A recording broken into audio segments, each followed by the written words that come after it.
Hey Kings fans, it's Matt Murray from lifeinhockeywood.com, and we're right in the middle of the free agent frenzy here in Los Angeles, and well, we're in day 2 and there's still no news out of Los Angeles. Now, I spent the whole day yesterday online, and I was going to do a whole video blog getting my reaction of what was going to happen, inspired by that World Cup video where everyone's like, yeah, we won, USA! So I wound up taping the entire day.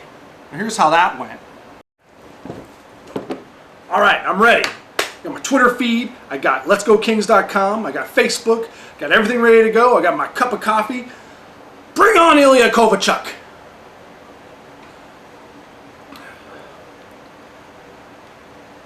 No.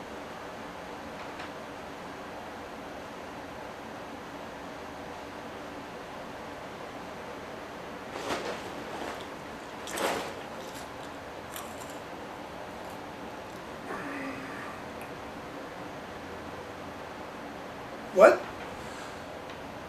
Oh.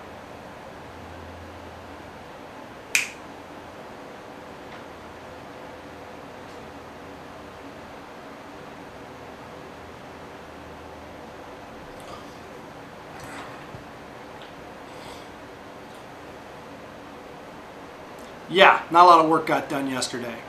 I can tell you that it was a very exciting day watching the whole process unroll out here on Twitter, on Facebook, over on letsgokings.com, the site where fans rule.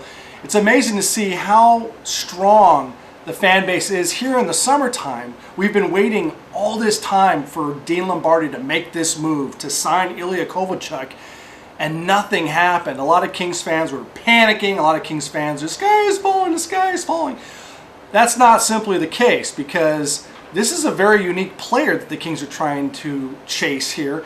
And from all reports that I read here on Friday, he wants somewhere in the range of $10 million for 10 years. And I don't know if Lombardi is going to be able to fork out that kind of cash and keep the core together. Talking about Kopitar, Brown, Doughty, Johnson, all these guys that the Kings have surrounded themselves in. Now they're bringing in this high-priced winger, and they want to make sure they're getting the best bang for their buck. But there's no Ilya Kovalchuk. It makes sense. Everyone on the blogosphere has said, yeah, Ilya Kovalchuk would be a perfect fit. Well, absolutely. Any high-priced, high-scoring winger would be a fit on this team. Turns out, though, that the two sides are in this stalemate, and you're beginning to wonder if this is actually going to happen. Honestly, if you ask my opinion, I think he overplayed his hand. There's just not enough teams out there that are willing to fork out that kind of cabbage for a winger, especially with the salary cap and with all the problems that has involved with a lot of teams. I mean, look at the Chicago Blackhawks. Here it is, they win the Stanley Cup, and then they release a third of their team. It's a different time, people. You got to adjust what your expectations are. And another thing that was frustrating was hearing that the Kings were kicking the tires on several defensemen, but couldn't get the deal done. And while the day rolled on, the Kings were left with no one but Kovalchuk, and they had nothing to show for all their efforts for the day. Kind of frustrating as a Kings fan. So what does this mean if the Kings don't wind up signing Kovalchuk? Well, put it to you this way. Without Kovalchuk this past season, they made it to the playoffs, and they took the Vancouver Canucks to Game 7. Well, that's got to account for something, right? Sure, it'd be great to have a high-scoring winger, but this team is still evolving. This is a really young team. Would it be nice to have Ilya Kovalchuk on the wing? Absolutely, don't get me wrong. But would it be mandatory that they need to have him to take the next step? I'm not so sure. A lot of the signings that happened on the first day of free agency seem to be knee-jerk reactions. I mean, look at the run on defensemen early in the day. You don't want to get caught up in a frenzy like that, because then you're overpaying. And I don't think Dean Lombardi is one to overpay in a situation like this. I think he's learned his lesson. You know, like Dan Cloutier, Ladislav Nagy, Yaroslav Modry, and Jeremy Roenick. Sorry, JR.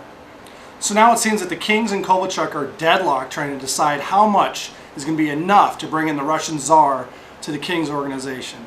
Look, I've gone back and forth on this a lot. I've been on the phone with a lot of my friends talking about this. Is it the end of the world if the Kings don't sign Ilya Kovalchuk?